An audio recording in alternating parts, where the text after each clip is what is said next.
अगर आप पीएचडी के लिए एडमिशन लेने का सोच रहे हो या आपको असिस्टेंट प्रोफेसर बनना है, आपको पढ़ाना है कॉलेज में पोस्ट ग्रेजुएशन कोर्स के लिए या कॉलेज बैचलर्स कोर्स के लिए, या आपको फैकल्टी बनना है इन सब्जेक्ट्स में, जैसे कि life sciences, physical sciences, mathematical sciences, chemical sciences, earth, atmospheric, ocean और प्लेनेटरी साइंसेस, इन सब्जेक्ट्स में आपको अगर रुचि है तो ये वीडियो आपके लिए है, क्योंकि सीएसआईआर नेट का जून 2024 इस साल का नोटिफिकेशन जारी हो चुका है। आप एप्लीकेशन भर सकते हो। इसकी जो लास्ट डेट है, डेडलाइन है, वो 21 मई है इसी महीने की। तो अगर आपको इसके बारे में ज्यादा जानकारी चाहिए, के बारे में आपको ज्यादा जानना है, शुरू से अंत तक इस वीडियो में बने रहिए। काफी इंपॉर्टेंट वीडियो होने वाला है, तो एंड तक जरूर देखना। इस वीडियो में मैं बात करने वाली हूँ कौन सी ऐसी इंपॉर्टेंट तारीख है जो आपको याद रखनी है एप्लीकेशन भरते टाइम या उसको फॉलो करते टाइम। फेलोशिप अमाउंट क्या होना चाहिए, कौन से वो सब्जेक्ट्स हैं जिनमें आप अप्लाई कर सकते हैं। सब्जेक्ट्स तो मैंने शुरू में ही बता दिए, अगर उसके बारे में कुछ और बातें हैं तो वो भी मैं बताऊंगी। कैसे अप्लाई करना है, कहाँ पे अप्लाई करना है, एग्जाम पैटर्न क्या रहेगा,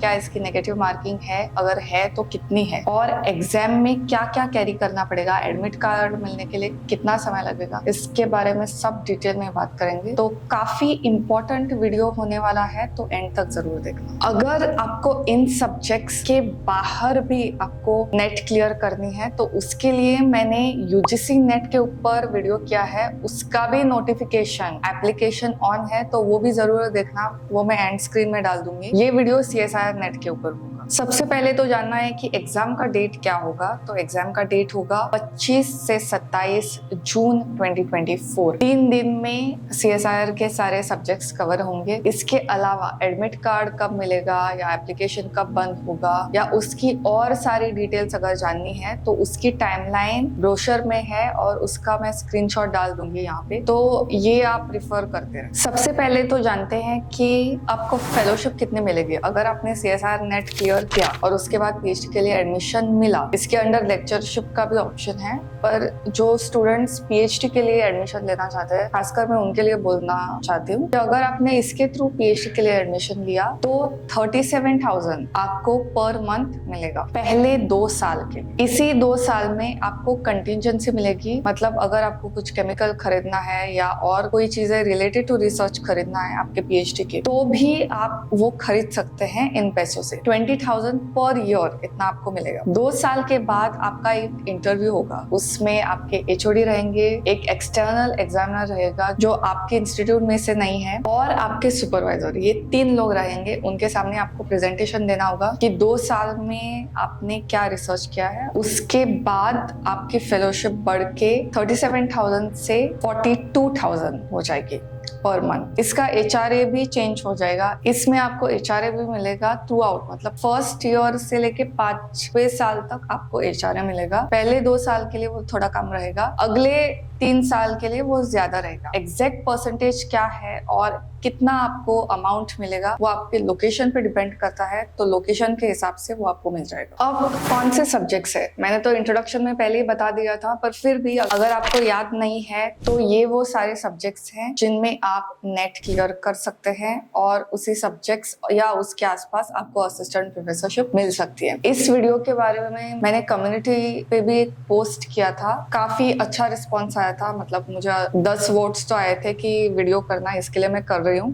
कम्युनिटी टैब पे थोड़ा ध्यान रखना अब, क्योंकि मैंने वहाँ पे पोस्ट करना अभी स्टार्ट किया है। पहले मैं उतना नहीं करती थी, अभी कर रही हूँ, क्योंकि मुझे लगता है कि ऐसे बहुत सारे स्कॉलरशिप या फेलोशिप है जिनमें कभी कभी टाइम नहीं मिलता कि वीडियो बनाए, तो उस टाइम मैं कम्युनिटी पे पोस्ट कर दूंगी, तो उस पे भी थोड़ा ध्यान रहे। अब बात करते हैं कि कौन सी कैटेगरीज के अंडर आपको सिलेक्ट कर। तो पहले क्या होता था, जेआरएफ, जूनियर रिसर्च फेलो, अगर पीएचडी के लिए एडमिशन चाहिए तो। कैटेगरी 2 था असिस्टेंट प्रोफेसरशिप। अब और तीसरी कैटेगरी ऐड हो गई है, ये यूजीसी के डायरेक्टिव पे ऐड हो गई है कि अगर आपको पीएचडी के लिए एडमिशन चाहिए तो उसके बेसिस पे आप कर सकते हो। स्क्रीन पे चलते हैं और देखते हैं कि कौन सी वो 3 कैटेगरीज है और आपको किन किन बातों का ध्यान करना है। यहाँ पे जो कोई स्टूडेंट्स बैचलर्स कर रहे हैं अपना और उनको डायरेक्ट पीएचडी के लिए एडमिशन चाहिए मास्टर्स किए बिना, तो भी आपके लिए कुछ कंटेंट है इस वीडियो में। स्क्रीन पे चलते हैं और थोड़ा ध्यान से सुनना। पहली कैटेगरी है वो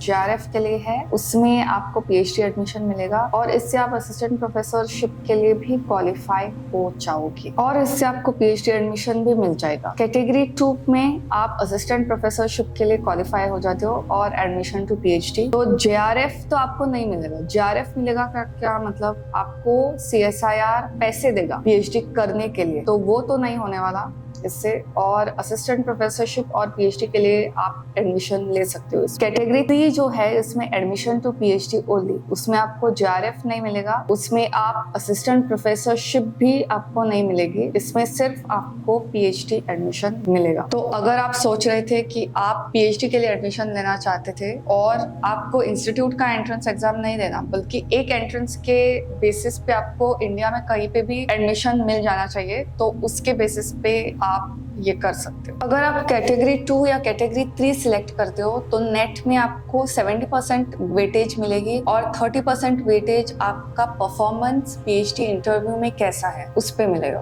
फॉर कैटेगरी 2 एंड कैटेगरी 3 आपकी वैलिडिटी पीरियड 1 साल की होगी। मतलब अगर आप ये एंट्रेंस क्लियर कर रहे हो PhD एडमिशन के लिए तो 1 साल तक आप ये मार्क्स यूज कर सकते हो कहीं पे भी PhD एडमिशन लेने के लिए। अगर आप उसके बाद एडमिशन ट्राई करते हो PhD के लिए तो आपको ये एग्जाम फिर से देनी पड़ेगी। ऑल्सो अगर आप सिर्फ असिस्टेंट प्रोफेसरशिप के लिए क्वालिफाई होते हो तो उसके लिए वैलिडिटी है फॉरएवर। मतलब इसको कुछ एक्टिवेट करना या कुछ करना ऐसा नहीं है। अगर आपने क्लियर किया तो मतलब जिंदगी भर आप कहीं पे भी असिस्टेंट प्रोफेसर बन सकते हो। जनरल या अनरिजर्व्ड कैटेगरी के लिए आपको 55% मार्क्स चाहिए। अगर आप इन कैटेगरी में से हो तो आपको 5% का रिलैक्सेशन मिल जाएगा, तो मिनिमम आपका परसेंटेज 50% होना चाहिए। अगर आप मास्टर्स कर रहे हो, आपने कंप्लीट नहीं किया तो भी आप नेट एग्जाम दे सकते हो, पर आपके मार्क्स वैलिड होंगे जब आप मास्टर्स कंप्लीट कर लोगे। अगर आपने 1991 के पहले मास्टर्स किया है अपना तो आपके लिए रिलैक्सेशन 5% का है, तो आपके लिए मास्टर्स में 50% होना काफी है। अब जो स्टूडेंट्स हैं वो बैचलर्स कर रहे हैं, उनको मास्टर्स नहीं करना और आपको PhD के लिए एडमिशन चाहिए, तो एग्रीगेट मतलब टोटल जो होना चाहिए वो 75% आपका होना चाहिए। और अगर आप ये रास्ता लेते हो कि बैचलर्स से डायरेक्ट PhD, तो आप असिस्टेंट प्रोफेसरशिप के लिए आप एलिजिबल नहीं रहेंगे। आप JRF या PhD एडमिशन ये दोनों के लिए एलिजिबल रहेंगे। JRF को अप्लाई करने के लिए मैक्सिमम एज होगी 30 इयर्स। अगर आप इससे ज्यादा हो तो आप अप्लाई नहीं कर सकते। असिस्टेंट प्रोफेसरशिप या कैटेगरी 3 जो PhD एडमिशन है उसके लिए कोई एज क्राइटेरिया नहीं है। बात करते हैं एग्जाम पैटर्न क्या रहेगा, क्या इसमें नेगेटिव मार्किंग रहेगी, तो एग्जाम कैसा हो। तो ये कंप्यूटराइज्ड एग्जाम होगा, मतलब ये पेपर पे नहीं लिखना है आपको, कंप्यूटर पे क्वेश्चन और 4 ऑप्शंस दिख जाएंगे तो उसमें से आपको सिलेक्ट करना है। तो अब मैं केमिकल साइंसेस का एग्जाम स्कीम स्क्रीन पे दिखा रही हूँ एग्जाम्पल के तौर पे, और उसके बाद मैं जल्दी से बाकी सब्जेक्ट्स के भी दिखा दूंगी तो आप वो पॉज कर सकते। जहाँ तक केमिकल साइंसेस एग्जाम का सवाल है, आपको पार्ट ए में से मैक्सिमम 15 क्वेश्चंस, पार्ट बी में से 35 क्वेश्चंस और पार्ट सी में से 25 क्वेश्चंस, ज्यादा से ज्यादा आप इतना आंसर कर सकते। हर एक क्वेश्चन में आपको 4 रिस्पॉन्सेज दिए जाएंगे और सिर्फ इसका एक करेक्ट आंसर होगा। जैसा कि आप देख रहे हो कि पार्ट ए में अगर आपने क्वेश्चन आंसर किया तो 2 मार्क्स मिलेंगे, पार्ट बी में 2 मार्क्स और पार्ट सी में 4 मार्क्स मिलेंगे, तो टोटल मार्क्स रहेंगे 200। अगर नेगेटिव मार्किंग है, पार्ट ए में कोई भी आंसर आपका गलत हो जाता है तो उसमें तो 0 मिलेगा ही, प्लस एडिशन में -0.5, आपने जितने भी मार्क्स किए हैं तो उसमें से -0.5 होगा। पार्ट बी में भी अगर आप कोई गलत आंसर करते हो तो 0.5 मार्क्स आपके कट हो जाएंगे, और पार्ट सी में अगर आप कोई गलत करते हो तो 1 मार्क कट हो जाएगा। मतलब 25% नेगेटिव मार्किंग है हर क्वेश्चन के लिए अगर आप गलत आंसर करते हो। तो इसका सोच समझ के आंसर करना और ध्यान रखना कि नेगेटिव मार्किंग से ज्यादा स्टूडेंट्स अफेक्ट होते हैं उन्होंने अगर आंसर नहीं किया तो। अगर आपको आंसर नहीं पता है तो वो आप क्वेश्चन ही छोड़ देना, तुक्के मारने मत बैठ जा। ये रहा अर्थ साइंसेस का एग्जाम पैटर्न, ये लाइफ साइंसेस का,